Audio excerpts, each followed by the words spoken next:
নমস্কাৰ বন্ধুসকল, মোৰ আৰু এটা ভিডিঅ'লৈ আপোনালোকক স্বাগতম জনালোঁ। যোৱা কেইদিনমান আগতে প্ৰাক নিৰ্বাচনী এটা সমীক্ষা ওলাইছিল। ফাইভে এইটো সমীক্ষাটো চলাইছিল। সমীক্ষাটোত দেখা গৈছিল যে মুছলমান অধ্যুষিত যিবোৰ অঞ্চল আছে সেইবোৰত আমাৰ প্ৰিয় মুখ্যমন্ত্ৰী ডাঙৰীয়াৰ জনপ্ৰিয়তা মাত্ৰ 9% আৰু সাংসদ গৌৰৱ গগৈৰ APCCৰ সভাপতি গৌৰৱ গগৈৰ জনপ্ৰিয়তা 79%। এতিয়া গৌৰৱ গগৈ ডাঙৰীয়া এজন সাংসদ আৰু তেওঁ কোনো বিশেষ সাংসদ হিচাপে কাম কৰিব পৰা নাই আৰু তেওঁৰ শুনামতে সমষ্টিৰ যিখিনি তেওঁৰ ধন ধাৰ্য কৰা হৈছিল উন্নয়নৰ কাৰণে সেইখিনিকো সি ঠিকমতে খৰচ কৰিব পৰা নাই। তেন্তে নিজৰ সমষ্টি উন্নয়নৰ পইচাখিনি যিজনে ভালকৈ খৰচ কৰিব নোৱাৰিলে পৰা নাই, তেওঁৰ জনপ্ৰিয়তা কিদৰে ইমান বেছি হৈ গ'ল, বিশেষকৈ মুছলমান যিবিলাক অঞ্চল আছে সেইবিলাক। আৰু মাননীয় মুখ্যমন্ত্ৰী ডাঙৰীয়াৰ জনপ্ৰিয়তা কিদৰে সেইবিলাক ঠাইত কম হ'ল। এতিয়া কাম নকৰাকৈ গৌৰৱ গগৈ ডাঙৰীয়াৰ জনপ্ৰিয়তা সেইবিলাক অঞ্চলত বহুত বেছি, কিন্তু মাননীয় মুখ্যমন্ত্ৰী ডাঙৰীয়াই ইমান কাম কৰাৰ পিছতো তেওঁলোকৰ মাজত মুখ্যমন্ত্ৰী ডাঙৰীয়াৰ জনপ্ৰিয়তা মাত্ৰ 9%।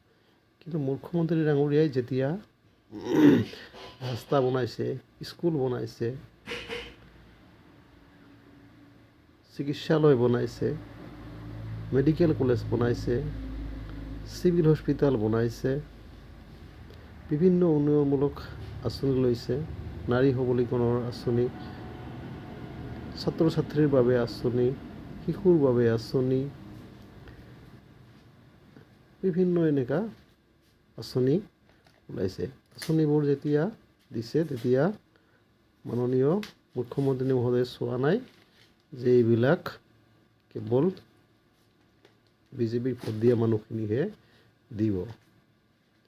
এইটো কেতিয়াও বিচাৰ্য কৰা নাছিলে। কিন্তু তথাপিও মুখ্যমন্ত্ৰী ডাঙৰীয়াৰ জনপ্ৰিয়তা বিশেষ কিছুমান অঞ্চলত একেবাৰে নগণ্য।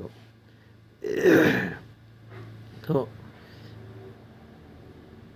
প্ৰশ্নটো হয় এতিয়া যে ইমান কাম কৰাৰ পিছতো মাননীয় মুখ্যমন্ত্ৰী মহোদয়ক তেওঁলোকে কিয় ভাল পাব নোৱাৰিলে, কিয় তেওঁৰ কামক প্ৰশংসা কৰিব নোৱাৰিলে, কিয় তেওঁক সমৰ্থন কৰিব নোৱাৰিলে।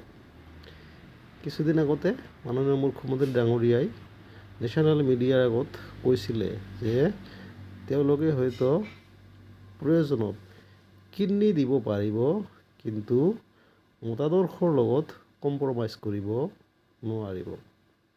এতিয়া কথাটো সকলোৱে বুজিব লাগে যে তেতিয়াহ'লে তেওঁলোকৰ মতাদৰ্শ কাৰ লগত মিলে।